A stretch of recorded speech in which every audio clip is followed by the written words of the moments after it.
250 বছর আগের রাজবংশের প্রথা অনুযায়ী ঐতিহ্যবাহী কান্তজিউ মন্দির থেকে নৌপথে রাজবাড়ি নিয়ে আসা হলো কান্তজিউ যুগল বিগ্রহকে। শুক্রবার দিনাজপুরের কান্তজিউ মন্দির চত্বরে পূজা অর্চনার মধ্য দিয়ে শুরু হয় এই কার্যক্রম। 25টি নৌকাযোগে ঢেপা নদী হয়ে বিগ্রহ দুটি নেওয়া হয় শহরের রাজবাড়িতে। এ উপলক্ষে পুনর্ভবা নদীর দুই তীরে ভক্ত পুণ্যার্থীর ভিড়ে তৈরি হয় উৎসবের আমেজ। আমরা সবাই প্রণাম করলাম, ঠাকুরকে অনেক প্রার্থনা করলাম।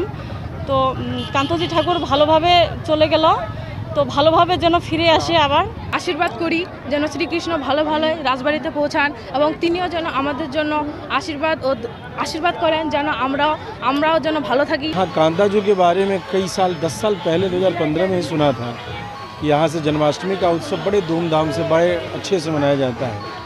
पहली बार ये देखने का मौका मिला और विशेष करके जन्माष्टमी को यद्यपि सब वृंदावन ही जाते हैं, लेकिन मेरे मन में भाव आया कि बांग्लादेश में अपने कैसे धूमधाम से मनाते हैं वो देखना चाहिए। वही देखने के लिए विशेष करके आना हुआ, स्पेशली इसलिए आना हुआ। আয়োজকরা জানান 24 কিলোমিটার যাত্রাপথে ফল উৎসর্গের মাধ্যমে কান্তজিউকে বরণ করে নিয়েছে অগণিত ভক্ত। মহারাজার আমল থেকে প্রথা চালু আছে। আজকে হলো 274তম দিন।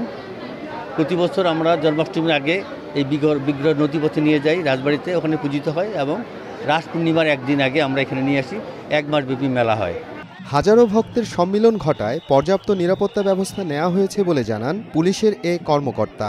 আমরা নদীপথ থেকে শুরু করে রাস্তা পর্যন্ত দিনাজপুর জেলা পুলিশের পক্ষ থেকে সার্বিকভাবে যত রকমের নিরাপত্তার ব্যবস্থা গ্রহণ করার কথা ছিল তার চেয়ে বেশি, যাতে আমাদের কোনো এখানে অপ্রীতিকর ঘটনা না ঘটে সেটা আমরা মোকাবিলা করার জন্য সব জায়গায় সব পয়েন্টে আমরা আমাদের ফোর্স মোতায়েন করেছি।